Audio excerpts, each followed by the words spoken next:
राधे राधे, जय श्री कृष्णा। मैं सीमा सिंह बड़ों को चरण स्पर्श, छोटों को प्यार और बराबर वालों को नमस्कार करती हूँ। आज हम फाल्गुन मास के शुक्ल पक्ष की आमल की एकादशी की व्रत कथा और साथ ही आमल की एकादशी का महात्म्य भी सुनेंगे।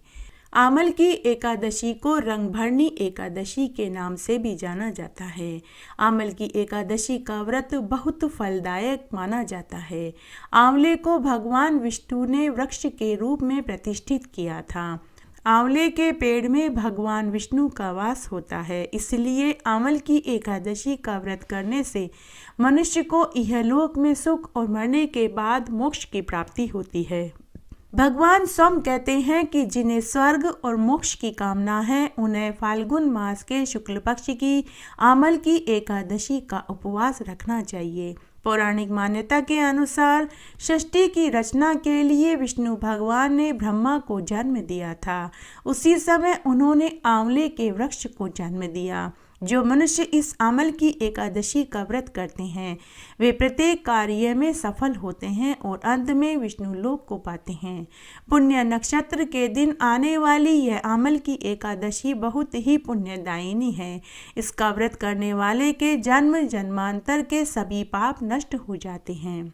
आमल की एकादशी के दिन आंवले के पेड़ की 5 या 11 परिक्रमा करने से सौभाग्य, पुत्र, धन, धान्य की प्राप्ति होती है। इस दिन विष्णु भगवान की पूजा करने से कोटि गुना फल मिलता है। आमल की एकादशी के दिन सुहाग की सामग्री माता पार्वती को चढ़ाने से कुंवारे लड़के लड़कियों को अच्छा जीवन साथी मिलता है। आमल की एकादशी के दिन घी का अखंड दीपक विष्णु भगवान की प्रतिमा के सामने जलाने से घर में धन धान्य की प्राप्ति होती है, ऋण और कर्जे से मुक्ति मिलती है, निरोगी कंचन जैसी काया प्राप्त होती है। एक पौराणिक कथा के अनुसार भगवान विष्णु की नाभि से ब्रह्मा जी की उत्पत्ति हुई। उत्पत्ति होने के बाद ब्रह्मा जी के मन में जिज्ञासा पैदा हुई कि मैं कौन हूँ, मेरी उत्पत्ति क्यों और किस कारण हुई। यह जानने के लिए ब्रह्मा जी ने कठोर तपस्या करी। ब्रह्मा जी की तपस्या से खुश होकर भगवान विष्णु ने उन्हें दर्शन दिए। भगवान विष्णु के दर्शन पाकर ब्रह्मा जी के आंखों से आंसू बहने लगे। ब्रह्मा जी के गरम गरम आंसू जब विष्णु भगवान के चरणों पर गिरे तो ये आंसू आंवले के वृक्ष के रूप में उत्पन्न हो गए। तब भगवान विष्णु ने ब्रह्मा जी से कहा कि हे ब्राह्मण, आपके आंसू व्यर्थ नहीं जाएंगे। इससे आंवले का पेड़ उत्पन्न होगा जो मुझे सबसे अधिक प्रिय होगा। जो भी मनुष्य आमल की एकादशी के दिन आंवले की पेड़ की पूजा करेंगे और मुझे आंवले का फल अर्पित करेंगे, मैं उनके सभी कष्टों को दूर कर दूंगा और उन्हें सभी सुख प्रदान कर दूंगा। जो भी आंवले के पेड़ की पूजा करेंगे उनके 7 जन्मों के पाप धुल जाएंगे और वे इस लोक का सुख भोग कर मरने के बाद मोक्ष को प्राप्त होंगे। इस संसार में जितने भी तीर्थ हैं और जितने भी तीर्थों की आशा की जा सकती है वे सब इस एकादशी का व्रत करने वाले के घर में रहते हैं। जो मनुष्य आमल की एकादशी का व्रत करते हैं वह योगी, तपस्वी तथा इंद्रियों को जीतने वाला होता है, क्योंकि एकादशी भगवान विष्णु को अत्यंत प्रिय है। क्योंकि आमल की एकादशी भगवान विष्णु को सबसे अधिक प्रिय है। आमल की एकादशी के व्रत के प्रभाव से कायिक, वाचिक और मानसिक सभी पाप नष्ट हो जाते हैं। आमल की एकादशी के दिन जो भगवान की प्राप्ति के लिए दान, तप, होम, यज्ञ आदि करते हैं उन्हें अक्षय कोटि गुना फल की प्राप्ति होती है। आमल की एकादशी के दिन भगवान की पूजा करने से बाल, यौवन, वृद्धावस्था के समस्त पाप नष्ट हो जाते हैं। एकादशी की रात्रि को जागरण करने का फल चंद्र ग्रहण, सूर्य ग्रहण के समय स्नान करने के फल से सहस्त्र गुना अधिक मिलता है। मनुष्य जन्म से लेकर जो पुण्य आमल की एकादशी के व्रत के पुण्य के सामने व्यर्थ है। इसीलिए आमल की एकादशी के दिन आंवले के पेड़ की पूजा करनी चाहिए, घी का दीपक जलाना चाहिए और 5 या 11 परिक्रमा देनी चाहिए। जो मनुष्य धर्म परायण होकर आमल की एकादशी के दिन अन्य व्यक्तियों का अन्न नहीं खाते उन्हें चांद्रायन व्रत करने जितना फल मिल जाता है। भगवान दान से इतने प्रसन्न नहीं होते जितने कि आमल की एकादशी का महात्म्य सुनने वाले से होते हैं। जो मनुष्य भगवान की कथा को थोड़ा बहुत भी पढ़ लेते हैं, सुन लेते हैं, तो उन्हें 100 गायें दान करने जितना फल मिल जाता है। जो मनुष्य अपने कल्याण के लिए विष्णु भगवान की कथा को आमल की एकादशी के दिन सुनते हैं, उन्हें 100 गायें दान करने जितना फल मिल जाता है। मनुष्य अपने कल्याण के लिए विष्णु भगवान की कथा को अवश्य सुने। जो मनुष्य आमल की एकादशी के दिन विष्णु भगवान के महात्म्य को और एकादशी के महात्म्य को सुनते हैं, वे अपने कुटुंब का उद्धार करके 1 सहस्त्र गोदान का फल पाते हैं। जो मनुष्य आमल की एकादशी के दिन विष्णु की कथा को सुनते हैं, उन्हें 7 दीप के दान का फल मिलता है। जो विष्णु भगवान की भक्ति पूर्वक कथा को सुनते हैं, कथा बाँचने वाले ब्राह्मण की पूजा करते हैं, उन्हें संतुष्ट करते हैं, वे उत्तम लोक को पाते हैं। तब एक बार नारद मुनि ने ब्रह्मा जी से पूछा था कि हे पितामह, अब आप आमल की एकादशी के व्रत के विधान को बताइए कि कैसे यह व्रत करना चाहिए और इस व्रत का क्या पुण्य मिलता है। तब ब्रह्मा जी नारद मुनि से बोले कि हे पुत्र, आमल की एकादशी के दिन मनुष्य को ब्रह्म मुहूर्त में उठना चाहिए।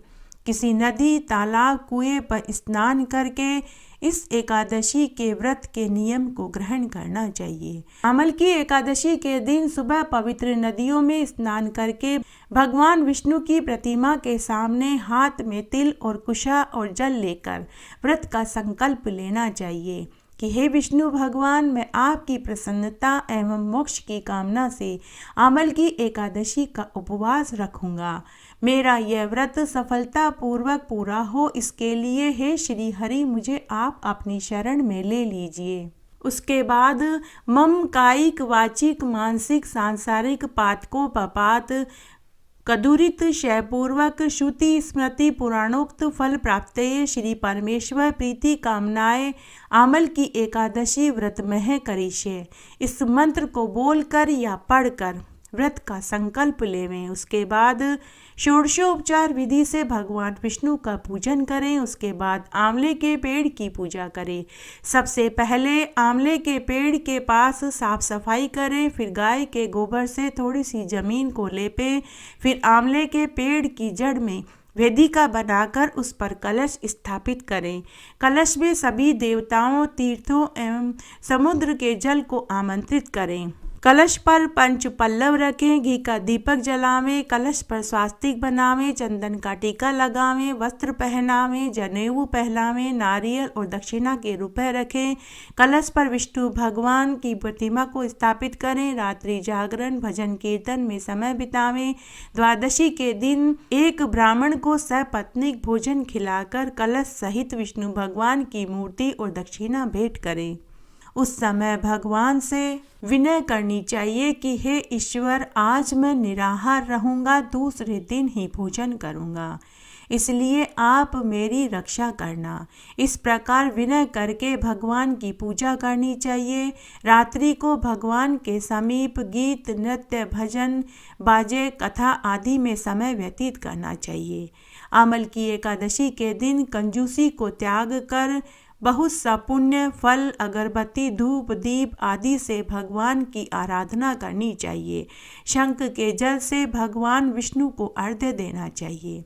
इसका समस्त तीर्थ दान आदि से करोड़ गुना फल प्राप्त होता है। जो मनुष्य पुष्प से भगवान की पूजा करते हैं, उनके सामने इंद्र भी हाथ जोड़ते हैं। आमल की एकादशी के दिन जो बिल्व पत्र से भगवान की पूजा करते हैं, उन्हें अंत में मुक्ति मिल जाती है। आमल की एकादशी के दिन जो मनुष्य तुलसी से भगवान की पूजा करते हैं, उनके 10,000 जन्म के समस्त पाप नष्ट हो जाते हैं। जो मनुष्य इस दिन श्री तुलसी जी के दर्शन करते हैं, स्पर्श करते हैं, ध्यान करते हैं, वे 1000 कोटि युग तक भगवान के लोक में वास करते हैं। उनकी समस्त मनोकामनाओं को भगवान विष्णु पूरी कर देते हैं। यदि कोई आमल की एकादशी के दिन कदम के पुष्प से भगवान विष्णु की पूजा करते हैं, तो उन्हें यमराज के दुख नहीं देखने पड़ते। जो गुलाब के फूल से भगवान विष्णु की पूजा करते हैं, उन्हें मुक्ति मिल जाती है। जो आमल की एकादशी के दिन जो मनुष्य बकुल और अशोक के फूलों से भगवान विष्णु की पूजा करते हैं वे अत्यंत काल तक शोक से रहित रहते हैं। जो मनुष्य विष्णु भगवान की सफ़ेद और लाल कनेर के फूलों से पूजा करते हैं उन पर भगवान अत्यंत प्रसन्न रहते हैं। जो मनुष्य विष्णु भगवान की दुर्वादर से पूजा करते हैं वे पूजा के फल से 100 गुना फल अधिक पाते हैं। जो भगवान की समीपत्र से पूजा करते हैं वे भयानक यमराज के मार्ग को सफलता से पार कर लेते हैं। जो मनुष्य चंपक पुष्प से भगवान विष्णु की एकादशी के दिन पूजा करते हैं वे आवागमन के चक्र से छूट जाते हैं। वे 84 लाख योनियों के चक्र से छूट जाते हैं। जो मनुष्य स्वर्ण का बना हुआ केतकी पुष्प भगवान विष्णु पर चढ़ाते हैं उनके करोड़ों जन्म के पाप ऐसे नष्ट हो जाते हैं जैसे कि उसने एक बार गंगा स्नान कर लिया हो। जो मनुष्य भगवान को पीले और रक्त वर्ण कमल के सुगंधित फूलों से पूजा करते हैं उन्हें श्वेत दीप में स्थान मिलता है। इस प्रकार रात्रि में भगवान का पूजन करके प्रातः काल शुद्ध जल से नदी में स्नान करना चाहिए। स्नान के पश्चात भगवान विष्णु की पुनः पूजा करनी चाहिए। उसके बाद इस व्रत की समाप्ति पर ब्राह्मणों को भोजन कराना चाहिए। दक्षिणा देकर मीठे वचन बोलें और उसके बाद भोजन गौ और दक्षिणा से गुरु की पूजा करें। ब्राह्मणों को बहुत सी दक्षिणा देकर इस नियम को छोड़ना चाहिए। ब्राह्मणों को यथाशक्ति दक्षिणा देनी चाहिए और पांव छूकर उनसे आशीर्वाद लेना चाहिए। जिस ब्राह्मण को रात्रि में भोजन करावें उसे स्वर्ण सहित बैल दान करना चाहिए। जो मनुष्य यात्रा स्नान करते हैं उन्हें दही और शहद दान करना चाहिए। जो मनुष्य फल की आशा करते हैं उन्हें फल दान करना चाहिए।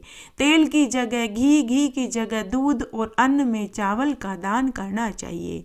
जो मनुष्य इस व्रत में भूमि शयन करते हैं उन्हें सब वस्तुओं सहित शैया दान करनी चाहिए। मौन धारण करते हैं तो उन्हें स्वर्ण सहित तिल दान करना चाहिए। जो मनुष्य नित्य प्रति देव मंदिरों में दीपक जलाते हैं उन्हें स्वर्ण और तांबे के दीपक घी बत्ती सहित दान करना चाहिए। जो मनुष्य आमल की एकादशी का विधि पूर्वक श्रद्धा भाव से निस्वार्थ भाव से व्रत करते हैं पूजन करते हैं उन्हें अत्यंत सुख की प्राप्ति होती है और वे इस लोक का सुख भोग कर मरने के बाद वैकुंठ को प्राप्त होते हैं। जो मनुष्य आमल की एकादशी का व्रत बिना किसी विघ्न के पूरा करते हैं उन्हें फिर दोबारा जन्म नहीं लेना पड़ता। जिन मनुष्यों का व्रत खंडित हो जाता है वे नरक के भागी होते हैं। जो मनुष्य आमल की एकादशी के महात्म्य को सुनते हैं पढ़ते हैं उन्हें गोदान करने जितना फल प्राप्त होता है। एकादशी के दिन बिलपत्र के महात्म्य को भी सुनना चाहिए। इसका बहुत पुण्य फल मिलता है। एक समय पार्वती जी विहार करती हुई थक गई तो उनके माथे पर पसीने की एक बूंद आ गई और उस बूंद के पृथ्वी पर गिरने से उस स्थान पर 2 वृक्ष उत्पन्न हो गए। एक समय पार्वती जी वहां रमण करते हुए उन दोनों वृक्षों को देखकर अति प्रसन्नता और विस्मय के साथ अपनी 2 सखियों जया और विजया से पूछने लगी कि यह महान वृक्ष यहाँ पर कब और कैसे आए। यह वृक्ष तो मुझे अति सुंदर लग रहे हैं। तब जया ने कहा कि हे देवी ये वील पत्र के वृक्ष दोनों तुम्हारे ही पसीने के बूंदों से उत्पन्न हुए हैं। इनके पूजन से अनेक पापों का नाश हो जाता है। तब पार्वती जी कहने लगी कि इन महान वृक्षों के पत्तों का जो कोई भी सेवन करेगा वह अवश्य पृथ्वी पर राजा होगा। जो कोई श्रद्धा भाव से वील पत्र से मेरी और महादेव जी की पूजा करेगा उसकी जो भी मनोकामना होगी वह सभी सिद्ध हो जाएगी। वील पत्र के आगे के भाग को जो कोई खाएगा उसके हजारों पाप उसी क्षण नष्ट हो जाएंगे। जो वील पत्रों से मेरा और शिवजी का पूजन करेगा वह कभी भी यम की यातना को नहीं भोगेगा तथा तीनों प्रकार के दुख कायिक वाचिक और मानसिक सभी दुख दूर हो जाएंगे। इतना कहकर पार्वती जी अपनी सखियों के साथ कैलाश पर चली गई। विष्णु भगवान स्वयं कहते हैं कि वील पत्र का वृक्ष अत्यंत पवित्र और पापों का नाश करने वाला है। इसके मूल में साक्षात गिरजा का वास है। स्कंद में दाक्षायणी देवी का, शाखाओं में महेश्वरी देवी का, पत्तों में पार्वती देवी का, फल में कात्यायनी देवी का वास है। त्वचा में गौरी का, वलकल में अपर्णा का, फूलों में दुर्गा का, छोटी शाखाओं में उमा का, कांटों में शक्ति का वास है। जो इनके पत्तों से महादेव जी का पूजन करता है के समस्त मनोरथ सिद्ध हो जाते हैं। यही माहेश्वरी गिरजा मोक्ष की देने वाली है। इस तरह आज हमने एकादशी के दिन वील पत्र के महात्म्य को सुना। इसके सुनने मात्र से ही मनुष्य की सभी मनोकामनाएं पूरी हो जाती है।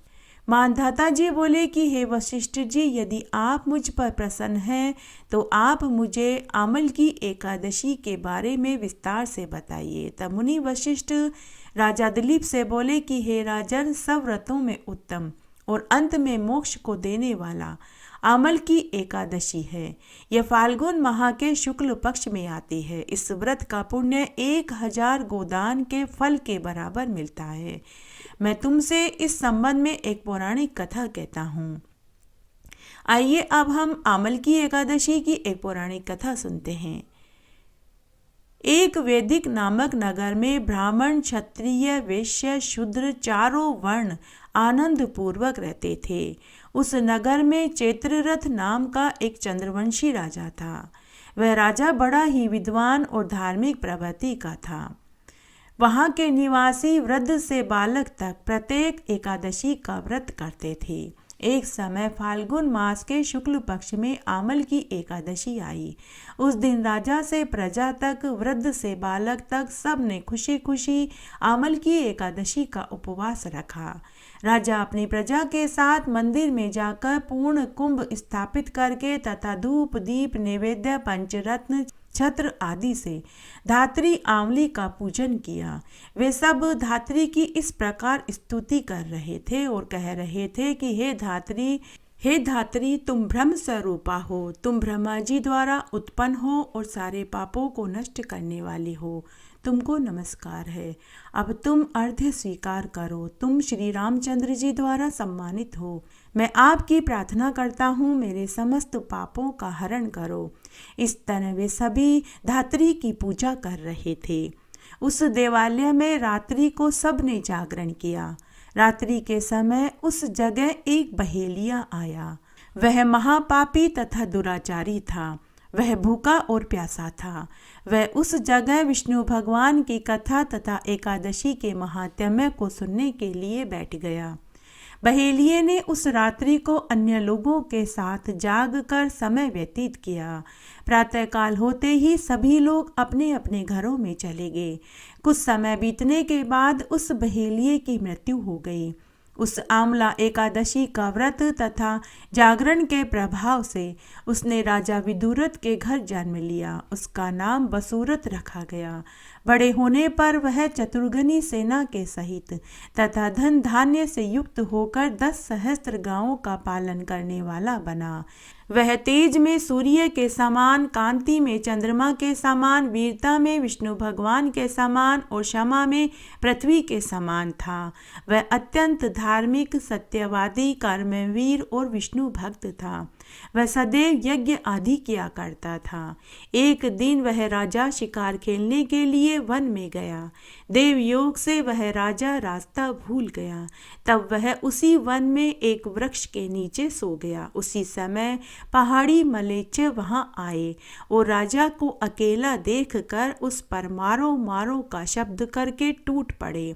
वे मलेच्छ कहने लगे कि इस दुष्ट राजा ने हमारे संबंधियों को मार डाला, इसलिए इसे देश से निकाल दो। अतः वे सभी मलेच्छ राजा को मारना चाहते थे। ऐसा कहकर वे मलेच्छ राजा पर अस्त्र शस्त्र का प्रहार करने लगे। उनके अस्त्र शस्त्र राजा के शरीर पर गिरते ही नष्ट होने लगे और वे पुष्पों के समान प्रतीत होने लगे। उन मलेच्छों के अस्त्र शस्त्र उन पर उल्टा प्रहार करने लगे, जिससे वे सभी मलेच्छ मूर्छित होकर गिर पड़े। उस समय राजा के शरीर से एक दिव्य स्त्री प्रकट हुई जो अत्यंत सुंदर तथा सुंदर वस्त्रों एवं आभूषणों से अलंकृत थी। उसकी भ्रकुटी टेढ़ी थी, आंखों से लाल लाल अग्नि निकल रही थी। वह मलेच्छों को मारने के लिए दौड़ी और समस्त मलेच्छों को उसने काल के गाल में पहुंचा दिया।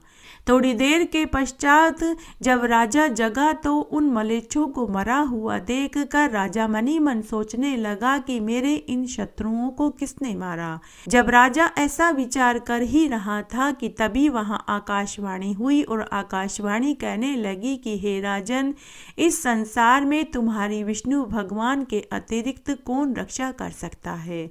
इस आकाशवाणी को सुनकर राजा अपने नगर को वापस आ गया और सुखपूर्वक राज्य करने लगा।